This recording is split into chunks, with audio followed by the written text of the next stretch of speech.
falamos no início do culto, temos a alegria nesse fim de semana. Tivemos ali o retiro de casais, mas temos a alegria de aproveitar o nosso preletor de lá. Vem cá, reverendo Roster, para apresentá-lo à igreja, aqueles que ainda não o conhecem.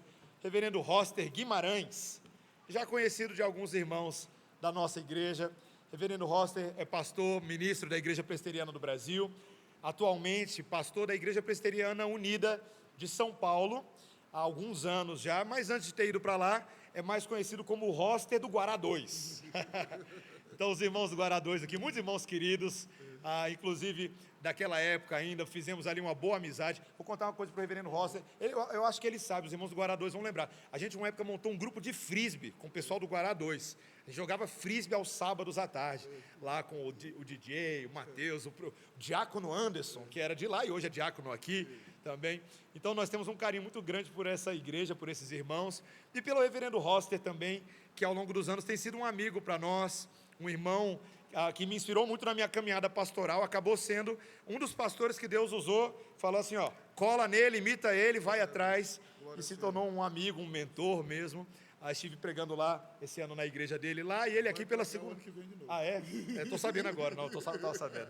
E ele arrumou um tempinho para estar conosco hoje à noite aqui também, apesar de ter... Eu sei que ele está um pouquinho cansado, meus irmãos. Ele pregou o fim de semana inteiro com a gente lá, mas na verdade ele nunca parece que está cansado, porque a potência do Espírito vai dentro dele também. Então nós vamos orar pela vida dele nesse momento e entregar a palavra para que ele possa nos levar a Cristo nessa noite. Amém. Deus bendito, teu nome de fato está sendo magnificado nessa noite, no culto que prestamos a ti. Cada parte desta liturgia é para evidenciar a glória do Senhor e que não seja diferente neste momento da palavra, que o teu servo diminua e Cristo cresça. Amém. Usa a vida dele como instrumento nas tuas mãos para nos levar a entender a tua vontade exposta e revelada em Cristo Jesus, no nome de quem nós oramos. Amém. Amém. Deus te abençoe. Obrigado. Boa noite, queridos irmãos e irmãs. Saudamos a igreja com a graça e a paz de nosso Senhor e Salvador Jesus Cristo. Para mim é motivo de grande alegria estar com os queridos irmãos e irmãs aqui na Redenção e uma honra imensa poder glorificar o nome de nosso Senhor e Salvador por meio da pregação da palavra. Eu gostaria de dizer para vocês que o pastor de vocês não mora só no vosso coração, mas mora também no meu. Eu tenho uma profunda admiração pelo reverendo Mateus, porque ele é um homem que tem se humilhado na presença do Senhor. E é um homem que tem buscado a glória de Cristo Jesus em tudo aquilo que faz. Tem sido um pregador fiel em vosso púlpito, expondo as Escrituras todos os domingos, mas não é um pastor só de púlpito. Ele tem pastoreado o coração de vocês, e uma das grandes alegrias, queridos irmãos e irmãs, que nós tivemos neste fim de semana, para a glória do Senhor, é perceber que a Redenção é uma igreja centrada no Evangelho de Cristo. Que o nome do Senhor continue sendo exaltado aqui. Intercedo pelo reverendo Mateus, pastor amado do nosso coração. Ele e Débora nos receberam com tanto carinho, também os presbíteros da igreja e cada um dos irmãos. Foi um privilégio expor a palavra de Deus lá no retiro de Cantares 1 até Cantares, capítulo 5. E como o pastor Mateus disse, é uma grande alegria rever antigas ovelhas amadas do coração. Eu não convidei publicamente para não ser desleal com o pastor do Guará 2. Mas as informações andam, e Deus os trouxe aqui. E o meu coração está transbordando de alegria também por vê-los nesta noite. Eu convido você a abrir comigo a santa palavra do Senhor, lá na primeira carta do apóstolo Paulo aos Tessalonicenses. Primeira carta do apóstolo Paulo aos Tessalonicenses. Lá no acampamento eu preguei perícopes bem extensas, mas hoje temos Santa Ceia e o Espírito do Senhor, por sua graça, trouxe ao meu coração um texto da palavra de Deus. Todo sermão deve ser expositivo, textual e temático.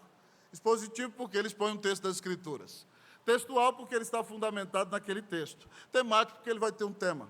E eu vou expor, então, uma perícope um pouco menor nessa noite. Mas é a palavra poderosa de Deus, que vai alimentar o seu coração e a sua vida para a honra e para a glória do nome de Jesus. E eu preguei, irmãos, no retiro 4 vezes, mas agora o pastor Mateus tem que pagar, indo lá pregar de novo na Igreja Unida em São Paulo. Coloque-se de pé, nós vamos ler a santa palavra do Senhor.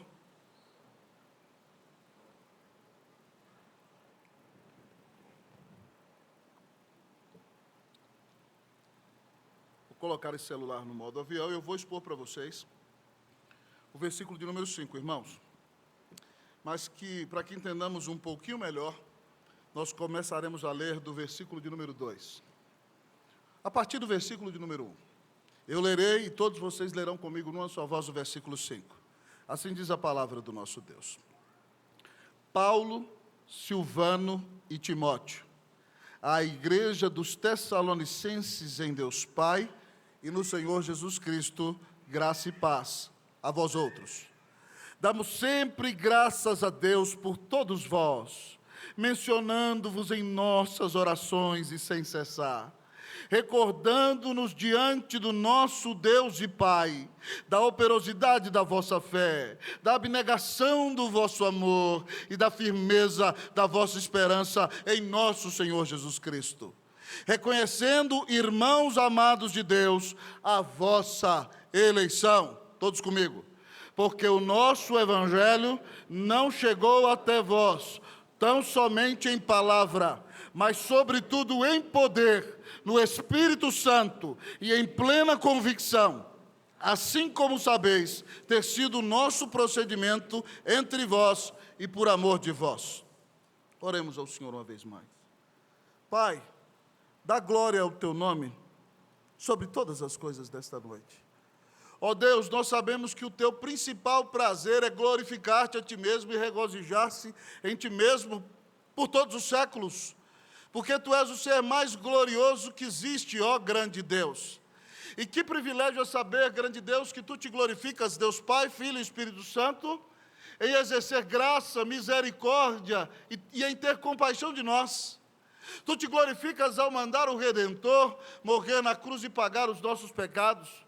Tu te glorificas quando o Espírito Santo usa a palavra e soberanamente nos ressuscita, nos regenera e abre os nossos olhos e nos dá a fé como dom e cremos. Tu te glorificas quando nos justificas, quando nos selas, quando nos adotas, quando nos unes espiritualmente a Cristo, quando nos reconcilias contigo, ó Deus, quando nos dás a bênção de sermos chamados filhos teus.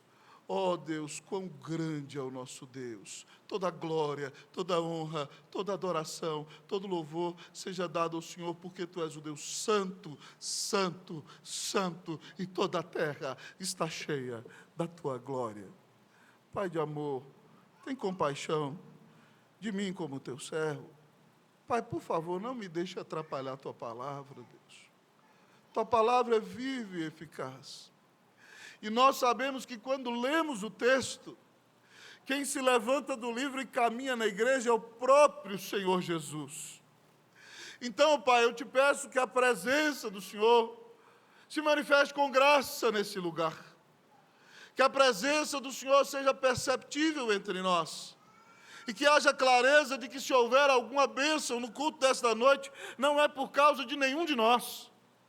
É só por causa do Senhor. Glorifica o Teu nome, ó Pai, o nome de Jesus. Nos enche do Teu Espírito Santo e fala ao nosso coração. Nós clamamos a Tua bênção, em nome de Jesus. Amém. A igreja pode sentar-se.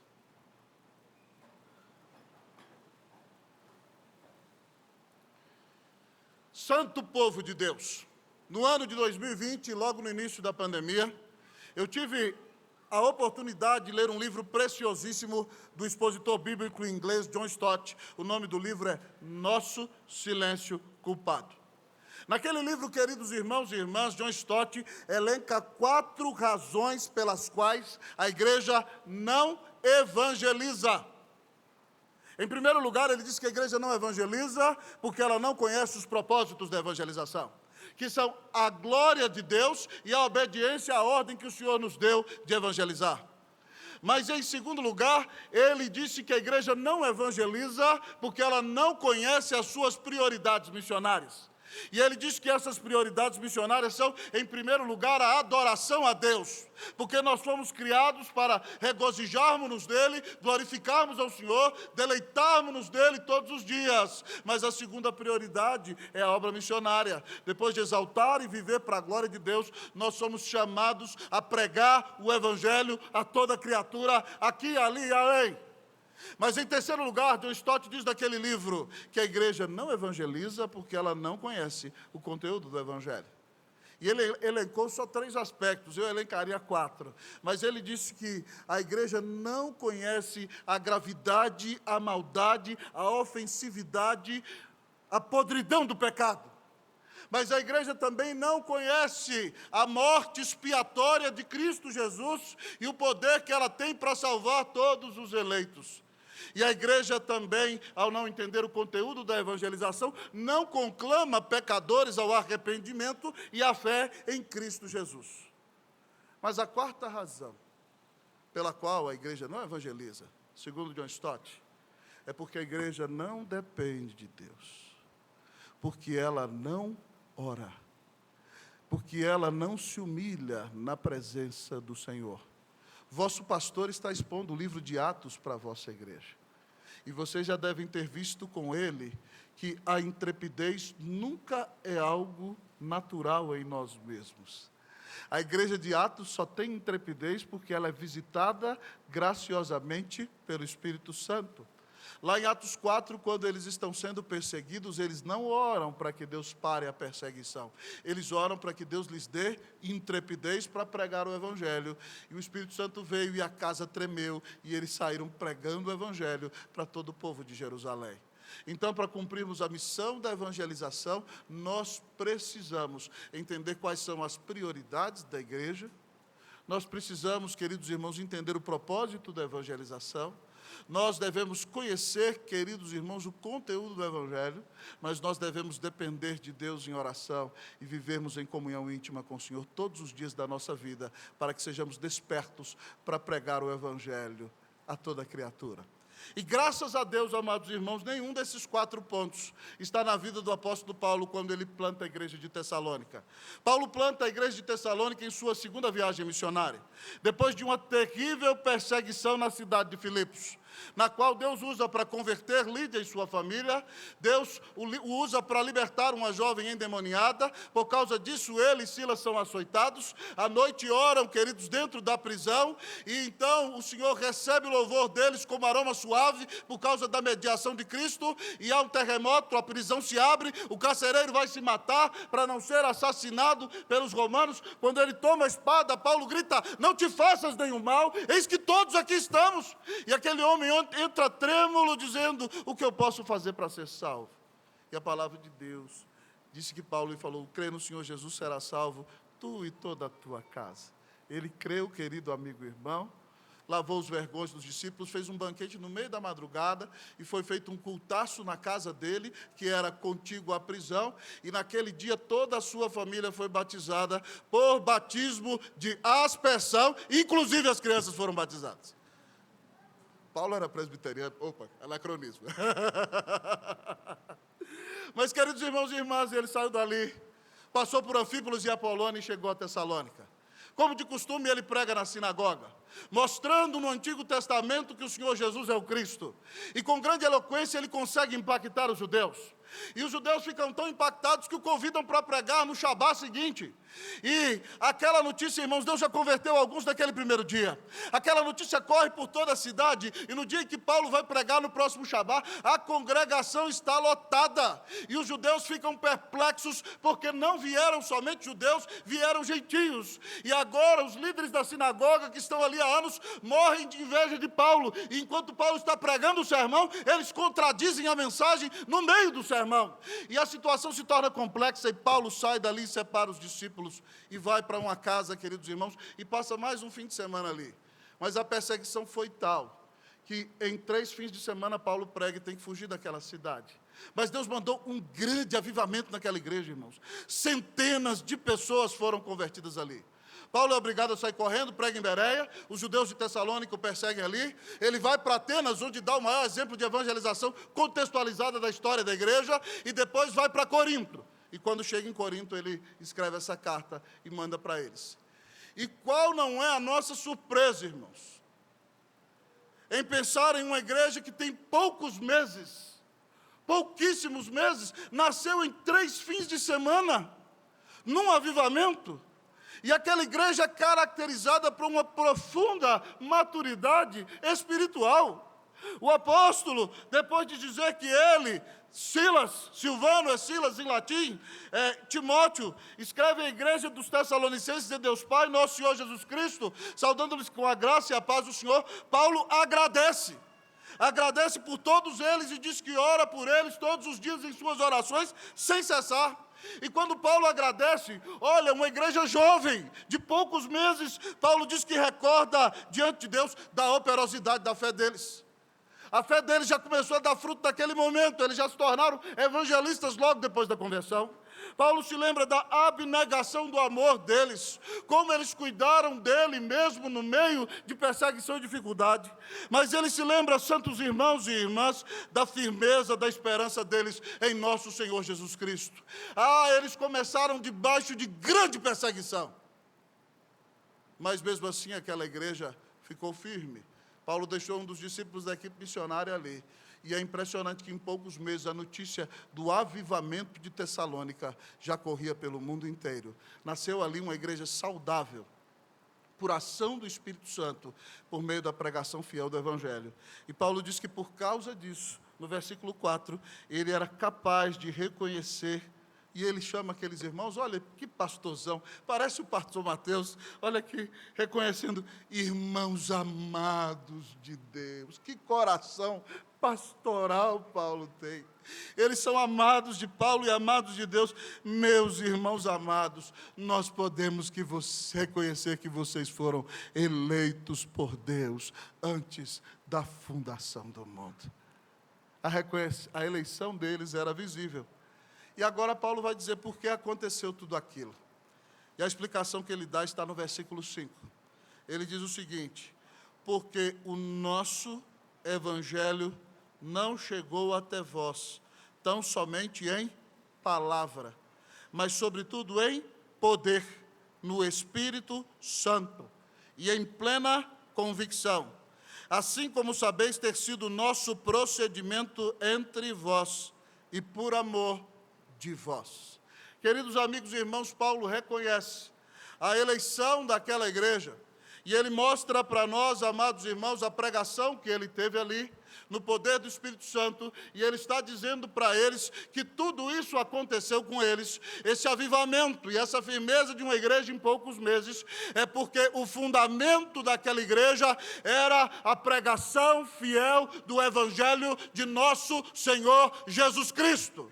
Então Paulo, amados irmãos, ao nos apresentar as razões pelas quais aquela igreja foi tão impactante e demonstrava tanta graça de Deus, é porque aquela igreja já nasceu fundamentada, embasada, centrada no Evangelho. E hoje o Senhor nos chama, a redenção já é, graças a Deus por isso. Com Cleuzinha nós reconhecemos isso, pastor. Foi tema das nossas conversas nesse fim de semana. Louvado seja Deus. Mas que cada vez mais Deus faça de vocês uma igreja centrada no Evangelho. E a pergunta então que nós vamos responder nesse sermão nessa noite é: como ser uma igreja centrada no Evangelho? Em primeiro lugar, o texto da palavra de Deus nos diz: pregue o Evangelho. Como ser uma igreja centrada no Evangelho? Pregue o Evangelho. Paulo dá o argumento, a razão pela qual ela é centrada no Evangelho, e ele vai mostrar o que acontece e por quê. Ele diz aqui no início do versículo 5, porque o nosso Evangelho não chegou até vós tão somente em palavra. Paulo diz que o Evangelho não chegou ali tão somente em palavra, mas a primeira verdade que ele está dizendo é que ele chegou em palavra. Eu tenho ouvido, irmãos, Deus tem me dado a bênção de já ter 23 anos de ministério ordenado e ouvir muitos pregadores. E às vezes eu ouço alguns pregadores, é uma crítica que faço com muita humildade, irmão, porque eu não sou melhor do que ninguém. Mas alguns pregadores, quando vão querer incitar a igreja a pregar o Evangelho, eles dizem: pregue o Evangelho sempre. Inclusive dizem, vou citar uma frase do nobilíssimo Francisco de Assis. Em primeiro lugar, ninguém sabe onde é que Francisco de Assis disse isso. Segundo lugar, eles dizem, pregue o Evangelho sempre. Se necessário, use palavras. A frase é bonita, mas é falaciosa. Porque é impossível pregar o Evangelho se você não usa palavras. O Evangelho é uma boa notícia. O Evangelho é uma proclamação. O Evangelho é um anúncio. Então, se você quer, de fato, ser membro de uma igreja centrada no Evangelho e quer ser instrumento para que a sua igreja seja cada vez mais centrada no Evangelho, tal como o seu pastor prega o Evangelho no púlpito, você tem que ser um propagador do Evangelho no seu lar, no seu trabalho e onde o Senhor te enviar. Paulo disse, o nosso Evangelho não chegou até vós tão somente em palavras, chegou em palavras. Pastor, que mensagem Paulo pregou ali? Paulo, usando o Antigo Testamento, pregou, amados irmãos, que Deus, em primeiro lugar, é o Deus santo, criador, justo, glorioso, bondoso, infinito, eterno, imutável, em seu ser, sabedoria, justiça, poder, bondade, graça, verdade, fidelidade, amor. E ao pregar esse evangelho maravilhoso, em segundo lugar, primeiro ele fala que é Deus, ele pregou que nós somos pecadores. Ele falou que o nosso pecado ofende a santidade de Deus, porque Deus nos criou para a sua glória e tudo que nós fazemos é viver contrário à glória dEle. Nós queremos ser os nossos próprios deuses e nos rebelamos contra Ele. E se Ele fosse nos tratar como nós merecemos, Ele deveria lançar-nos no inferno de sua ira. Paulo pregou que eles eram pecadores e não existia nada que eles pudessem fazer para que se tornassem justos no tribunal de Deus. Então, em terceiro lugar, ao anunciar o Evangelho, Paulo prega para eles que Deus, por sua graça, escolheu um segundo Adão para nos representar em sua nova aliança. Tinha que ser alguém do tamanho de Deus, porque nós ofendemos a um Deus santo, santo. Mas tinha que ser homem, porque fomos nós homens quem pecamos. Então Cristo se torna homem sem deixar de ser Deus e vive uma vida de plena obediência ativa e obedece passivamente quando cravado na cruz do Calvário, recebendo a ira que eu merecia sofrer no inferno, a ira que você merecia sofrer no inferno, quando ele gritava, Deus meu, por que me desamparaste? O mar da ira de Deus batia contra ele e o assolava, e o esmagava, e o dilacerava naquela cruz. Mas ele, mesmo diante dos seus algozes, pede ao Pai que lhes perdoe, porque não sabem o que fazem.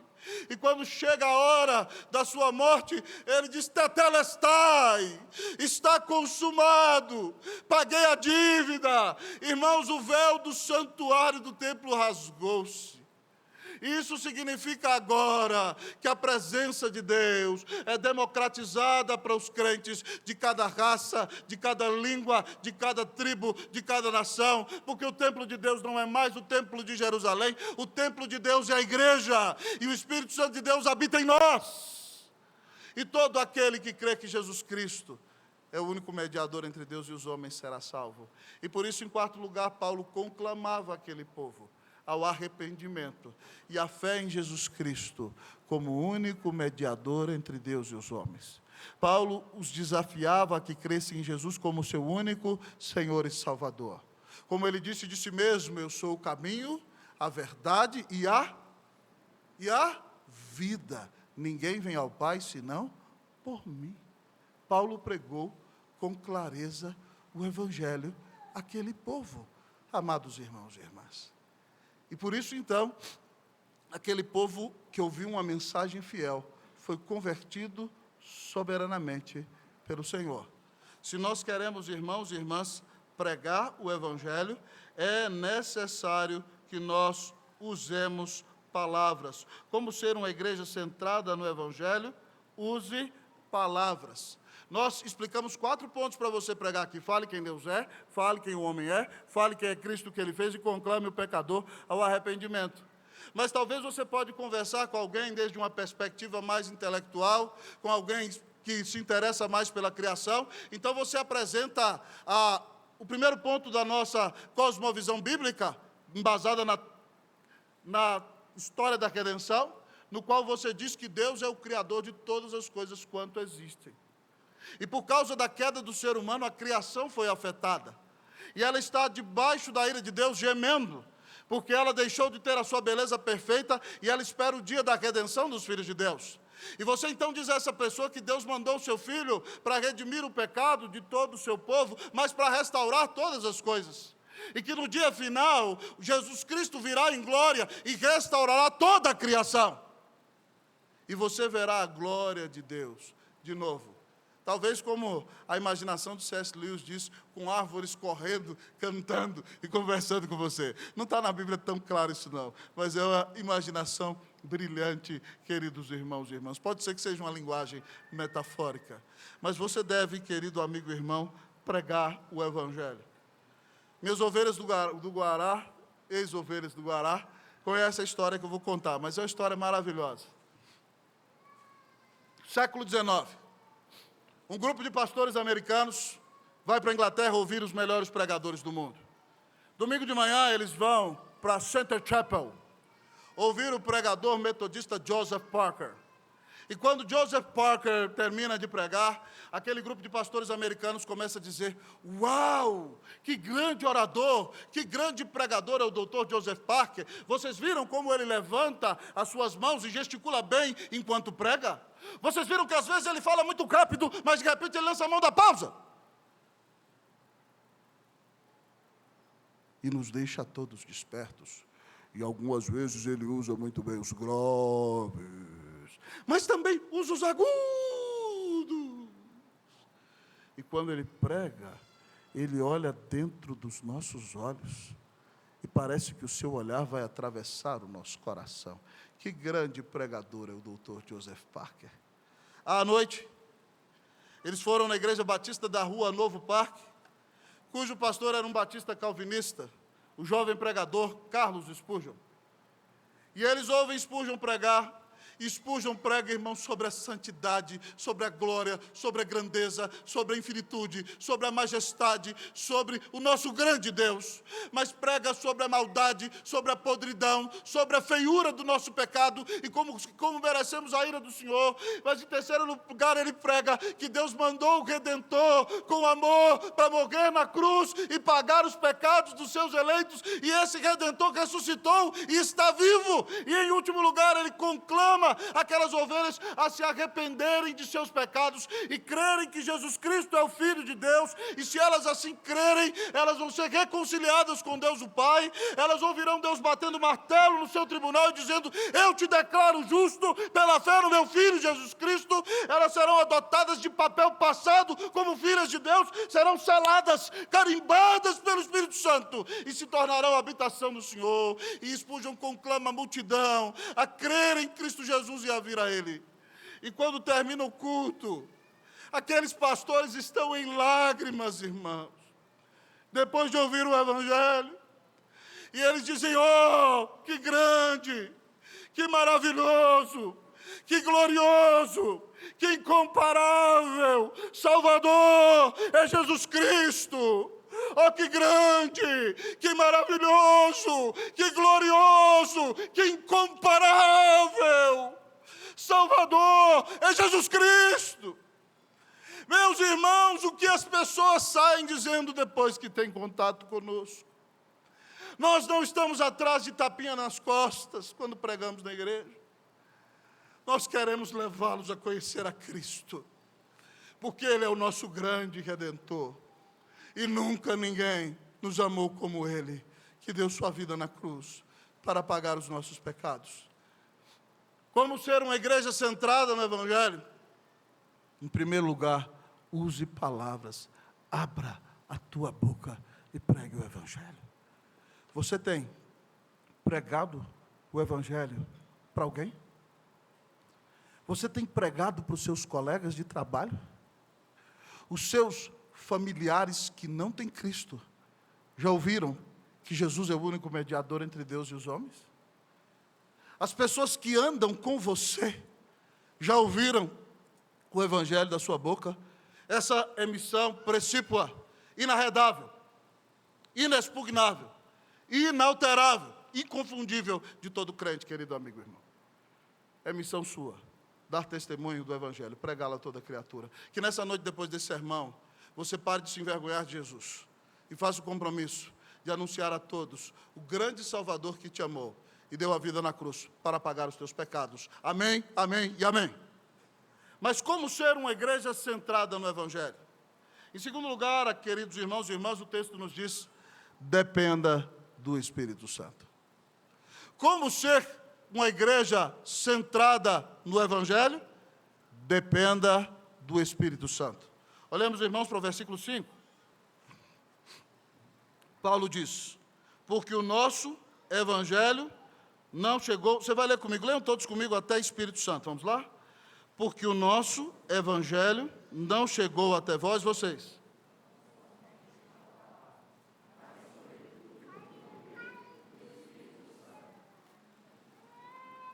O nosso Evangelho não chegou até vós tão somente em palavra, mas sobretudo em poder.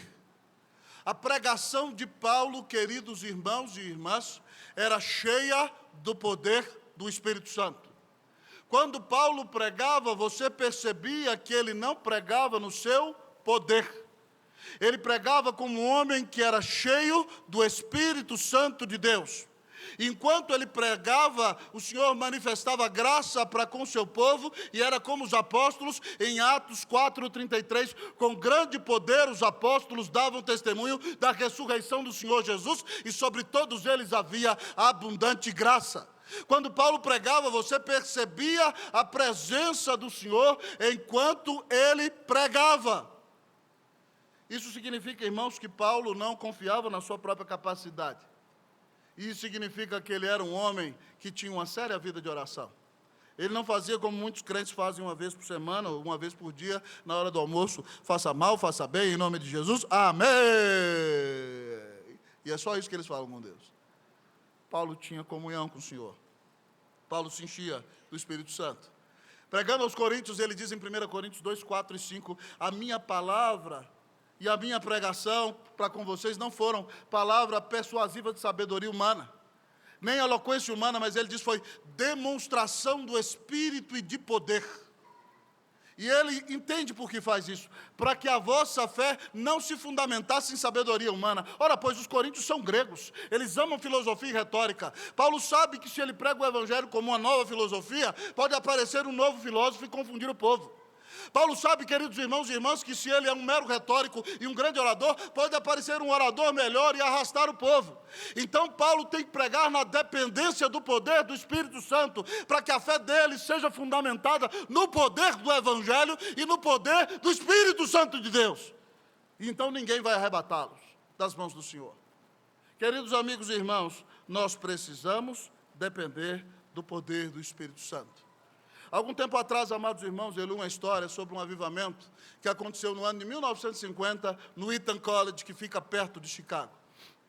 Naquele dia, o capelão Edward Johnson pregou um sermão da palavra de Deus sobre arrependimento, confissão de pecados e reconciliação com o Senhor. E quando ele terminou aquele sermão, havia abundante graça sobre a vida dele. E quando ele terminou de pregar, um dos alunos naquele auditório lotado, com mais de 1000 pessoas, pediu a palavra. E aquele aluno começou a confessar os seus pecados publicamente. Pasme comigo, irmão. Para nós confessarmos os nossos pecados pessoalmente para o Senhor, nós precisamos da ação do Espírito Santo, senão nós não fazemos isso. Então, para alguém vir a público na frente da igreja e começar a confessar os seus pecados, é só uma ação de Deus. E depois daquele moço veio outro, e veio outra moça, e veio outro, e veio outro, e veio outro. E queridos irmãos e irmãs, durante 48 horas aquele povo não saiu do templo, do auditório da faculdade. Houve um avivamento, 48 horas de quebrantamento e de confissão de pecados. Mas aquele avivamento não foi uma mera, amados irmãos, emoção, querido, nem um estupim emocional, porque o Espírito Santo trouxe arrependimento àqueles jovens, e daquele avivamento, amados irmãos, se levantaram alunos do Eton College, mais de 100, e se tornaram missionários no mundo inteiro. Estava ali, naquele dia, um aluno chamado Jim Elliot, que com seu colega Ed McCully, que ali estava, foram assassinados pelos índios Aucas no Equador na década de 50. Estava ali naquele auditório um jovem chamado Russell Shedd. Quem teve o privilégio de conhecer esse homem, dá glória a Deus.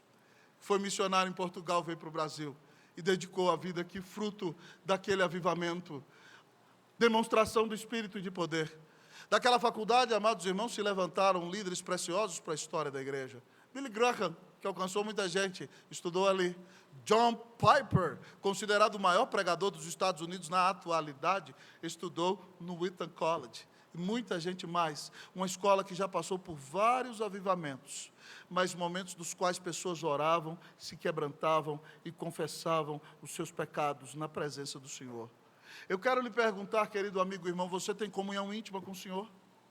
Você poderia me dizer que por causa do fruto do Espírito na sua vida, que você é um homem cheio do Espírito Santo? Sua mulher pode dizer que você é um homem cheio do Espírito Santo? Minha irmã, seu marido pode dizer que você é uma mulher cheia do Espírito Santo? A presença graciosa do Senhor se percebe em sua vida? Você tem tanta intimidade e comunhão com Deus, que quando você abre a boca para falar um versículo da Escritura, as pessoas percebem a graça do Senhor Jesus em sua vida?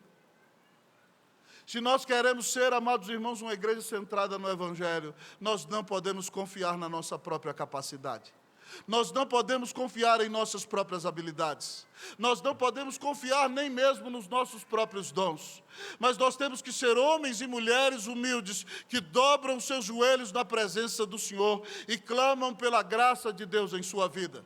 Para mim, o maior pregador do século XX foi o Dr. David Martin Lloyd Jones. E James Packer conta no prefácio do seu livro Avivamento, que quando ele chegou em Londres para estudar, e foi na capela do Westminster ouvir Lloyd Jones pregar, ele disse que a presença de Deus se pôde perceber ali. Ele conta que Lloyd Jones começava baixinho nos seus sermões e de repente ele era tomado como que pela presença de Deus. E muita gente dizia que a pregação de Lloyd Jones era caracterizada, irmãos, pelo poder de Deus. Depois que Lloyd Jones morreu, a doutora Beaton Lloyd Jones, esposa dele, médica, diz: vocês louvam meu marido como teólogo, como um grande pensador, alguém que foi um grande instrumento para reavivar a igreja reformada, mas eu quero dizer para vocês que vocês não sabem o principal aspecto a respeito do meu marido. Meu marido era um evangelista e, sobretudo, o meu marido era um homem de oração. Deus o usava. Como é que está a sua vida de oração, querido? Você tem comunhão íntima com o seu Senhor? O seu Senhor morreu por você, querida. Você investe tempo no seu relacionamento com Ele? Faz quanto tempo que você não tranca a porta do seu quarto e dobra o seu joelho e rasga a alma e confessa todos os pecados ao Senhor? E glorifica o nome do Senhor e pede o seu auxílio e diz: Senhor, sem o Senhor, como diz o nosso hino, eu não me atrevo a dar jamais um passo sem teu amparo, Cristo meu Senhor. Jesus é a videira, irmãos, nós os ramos. Quem estiver ligado nele, esse dá muito fruto. Ele disse: sem mim nada podeis fazer. Que Deus faça de nós crentes reformados, firmados na doutrina, mas homens e mulheres cheios do poder do Espírito Santo de Deus, para que Ele nos use para alcançar os eleitos e para que o nome do Senhor seja glorificado em nossa vida, sobre tudo e sobre todos. Que Deus restaure a sua vida de oração, que você volte a orar com a sua esposa, mas não é brincar de orar, é derramar o coração na presença do Senhor e buscar a face do Senhor, dependendo do poder do Espírito Santo, e você verá o Senhor se glorificando em sua vida, para a honra e para a glória do nome de Jesus. Como ser uma igreja centrada no Evangelho? Em primeiro lugar, pregue o Evangelho. Em segundo lugar, dependa do Espírito Santo. Eu disse que ia pregar mais rápido, Mateus, desculpa. Como ser uma igreja centrada no Evangelho? Em terceiro lugar, o nosso texto nos diz: pregue com convicção. Como ser uma igreja centrada no Evangelho? Pregue com convicção. O Evangelho foi que gerou frutos exponenciais e maravilhosos na igreja de Tessalônica. Paulo diz: porque o nosso Evangelho não chegou até vós tão somente em palavra, mas sobretudo em poder no Espírito Santo e em plena convicção. Paulo não tinha dúvida nenhuma, amados irmãos, de que Jesus era o Cristo. Ele foi um fariseu zeloso, perseguidor da igreja, votou pela morte de cristãos, mas a glória do Senhor brilhou diante dele, e ele foi salvo por Jesus, e a sua vida não era mais a mesma. Então, ele não duvidava em nenhum momento da palavra de Deus e do Evangelho de Cristo. Se você quer ser alguém que é instrumento para anunciar o Evangelho, Se você quer ver em sua vida restaurada a paixão evangelística, você tem que estar firmado na doutrina do Evangelho e firmado nas doutrinas da palavra de Deus. Pregue com convicção. Quando nós pregamos o Evangelho, irmãos, nós não devemos pedir desculpas. Nós não devemos pedir desculpas, sabe por quê? Porque o Evangelho vai ofender quem você vai pregar para ele. Porque o homem é pecador e não gosta de ouvir que é pecador, mas ele precisa ouvir. Ele tem que ouvir a lei, como diziam os reformadores, para que a lei exponha a sua maldade. E depois de anunciar a lei para ele, para mostrar para ele que ele está perdido, então você anuncia o Evangelho. E você não duvida. Você não tem medo de levar pedrada. Você não tem medo de ser colocado na cadeia. Você não tem medo de que façam cara feia para você. Porque você tem plena convicção de que o Evangelho é o maior tesouro que você tem. Você tem plena convicção que a maior bênção que você tem em sua vida é a salvação. Você tem plena convicção de que nunca, ninguém jamais vai arrebatar você das mãos de Jesus. Então Paulo prega em plena convicção. A palavra no grego aqui, amados irmãos, ela significa, amados irmãos, certeza absoluta. Certeza inabalável. Paulo, querido amigo, irmão, não tem dúvida. Ele tem certeza plena. Ele pode dizer no fórum da praça pública, querido amigo irmão, que Jesus Cristo é o seu Senhor e Salvador. Louvado seja Deus. Quando você pregar o Evangelho para as pessoas, não peça desculpas. Às vezes os crentes pedem desculpas ou ficam tão cheios de não me toque, porque eles acham que têm obrigação de converter as pessoas. Você não tem obrigação de converter ninguém. Você só tem que contar a notícia. Quem converte é o Espírito Santo. Então não fica, pastor, e se ninguém se converter? Problema. Você não foi chamado para converter. Eu tinha um professor, reverendo Canelis, falei dele no acampamento. Ele dizia, filho, não, nós não somos do departamento de admissão. Quem escolhe o eleito é Deus. Nós somos do departamento de divulgação. Você não é do departamento de admissão. Quem converte é Deus. Você só foi chamado para contar a história. Mas, por favor, não peça desculpas por pregar. Pregue como quem crê. Paulo pregou em plena convicção. Paulo não pediu desculpas por chamar pecador de pecador, por dizer para pecador que se ele não cresce ia ser lançado no inferno. Ele pregou com plena convicção. Ele não tinha dúvida alguma, queridos irmãos e irmãs. Há alguns anos atrás eu li um livro do reverendo Hernandes Dias Lopes, Piedade e Paixão. Naquele livro, Hernandes dizia, santos irmãos e irmãs, contava a história de um ator inglês chamado Macready Garrick. Macready Garrick, amados irmãos, foi fazer um espetáculo em frente a uma igreja reformada. E no domingo, no espetáculo, o espetáculo dele estava lotado e a igreja vazia. E isso aconteceu 1, 2, 3, 4 domingos e o pastor ficou indignado. Então o pastor chegou para ele e falou assim, Macready, por que você prega mentira e todo mundo vai te escutar? E por que eu prego a verdade e ninguém me escuta? Ele falou, simples, reverendo. Porque eu prego a mentira como se ela fosse verdade. Mas o senhor prega a verdade como se ela fosse mentira. Não tinha paixão. Não tinha convicção. Parecia que o Evangelho não fazia diferença para aquele homem. Certa vez o grande filósofo deísta David Hume, o homem que disse que Deus criou o mundo como um relógio, deu corda nele e deixou o relógio funcionando, tic-tac, tic-tac, tic-tac, tic-tac, e agora Deus não pode intervir, foi visto correndo pelas ruas de Edimburgo. E ele era gordinho, assim, mais gordinho do que eu. Perguntaram para ele, doutor Hume, onde o senhor vai correndo desse jeito? Ele disse, vou ouvir o doutor George Whitefield pregar, o reverendo George Whitefield pregar. E o pessoal perguntou, você crê? Ele falou assim, eu não, mas ele crê. Quando nós cremos, até aqueles que são incrédulos, irmãos, vão querer parar para nos ouvir pregar. Então, não peça desculpas por ser crente. Não se envergonhe de Jesus. Mas assuma a postura de que o Filho de Deus te amou. E você tem que ter convicção de que é crente. E se levantar para pregar o Evangelho e não ter vergonha de Jesus. Mas fazer toda a diferença para a honra e para a glória do Senhor. Mas nós queremos participar da Santa Ceia, reverendo Roster. Estamos chegando no último ponto, santos irmãos e irmãs. Como ser uma igreja centrada no Evangelho? Em primeiro lugar, o texto diz, pregue o Evangelho. Em segundo lugar, o texto diz, dependa do Espírito. Em terceiro lugar, o texto diz, pregue com convicção. Mas, em último lugar, como ser uma igreja centrada no Evangelho, Paulo nos ensina, viva com dignidade. Vou contar um segredo para vocês. Viva com dignidade. Eu vou ler o versículo todo. Vem comigo. Todos juntos, vamos lá? Porque o nosso evangelho, todos comigo, não chegou até vós, tão somente em palavra, mas sobretudo em poder do Espírito Santo e em plena convicção, assim como sabeis ter sido o nosso procedimento entre vós e por amor de vós. Paulo, amados irmãos, pregou o evangelho com suas palavras, mas a sua pregação foi acompanhada de um testemunho de vida impactante. Paulo diz: vocês sabem como foi o nosso procedimento no meio de vocês. Vocês sabem como nós nos comportamos aí. Paulo podia, amados irmãos, ter levantado uma oferta já de cara na organização daquela igreja. Mas Paulo, amados irmãos, foi tão preocupado com aquela igreja que já nascia perseguida, que ele pregou em Tessalônica com as ofertas que ele recebeu de Filipos.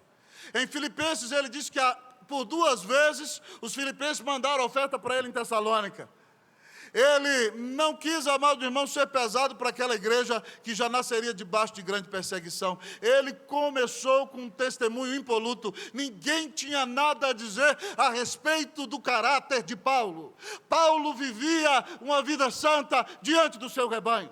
E é tanto assim, amados irmãos, que no capítulo 2, versículo 7, Paulo diz a eles que foi, queridos irmãos, como uma mãe para eles. Ele diz aqui: embora pudéssemos, como enviados de Cristo, exigir de vós nossa manutenção, todavia nos tornamos carinhosos entre vós, qual ama que acaricia os próprios filhos. Ele está falando da mãe que está com o bebê no seio, fazendo carinho. Já pensou que o pastor Mateus podia ter essa figura? Alguém que faz carinho, graças a Deus tinha acabado a água. Alguém que faz carinho nas ovelhas. Paulo era carinhoso, mas ele diz mais. Além de ser como uma mãe que acaricia os filhos, ele diz que foi como pai.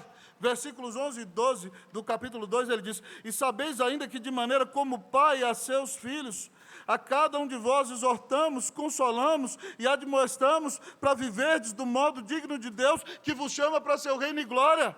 Paulo pode chamá-los como pai, dizendo: meus filhos, vivam uma vida santa, vocês foram redimidos por Jesus, não flertem com o pecado, não deem ouvido ao diabo. Eu estou falando com vocês como um pai no Evangelho, e ele podia falar porque ele tinha toda a autoridade, porque ele vivia uma vida santa, uma vida digna na presença daquele povo.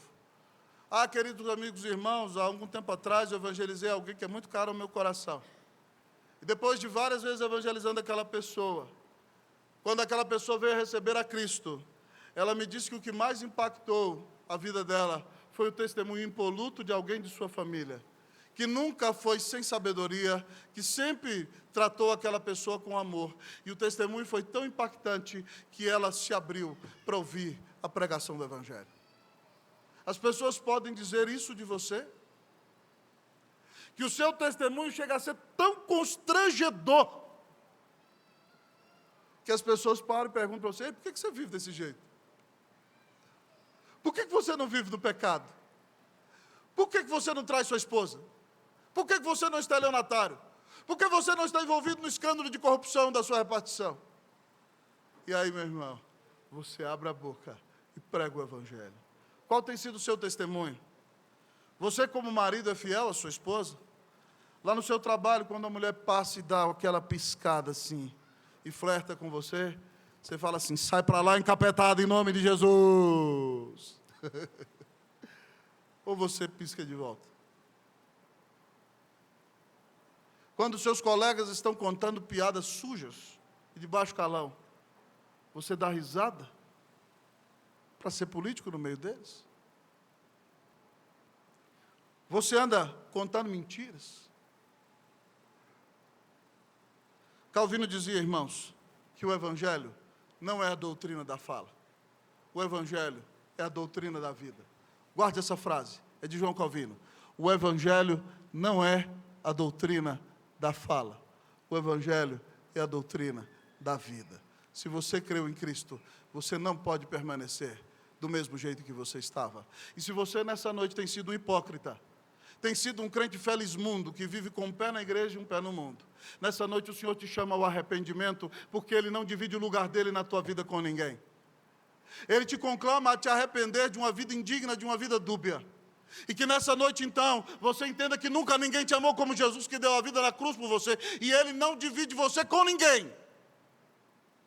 Então, que o Espírito Santo opere arrependimento no seu coração. Que você confesse os seus pecados. Para se preparar para a mesa do Senhor. E que você saia daqui para viver uma vida que glorifica a Deus e exalta o nome de Cristo Jesus. Você é um crente centrado no Evangelho? Você deseja que a sua igreja seja cada vez mais centrada no Evangelho? Pregue o Evangelho. Dependa do Espírito. Pregue com convicção. Viva com dignidade. Que Deus continue a fazer da redenção uma igreja que olha para a cruz. Uma igreja centrada no Evangelho de Jesus. Que Deus te abençoe em nome de Jesus. Amém.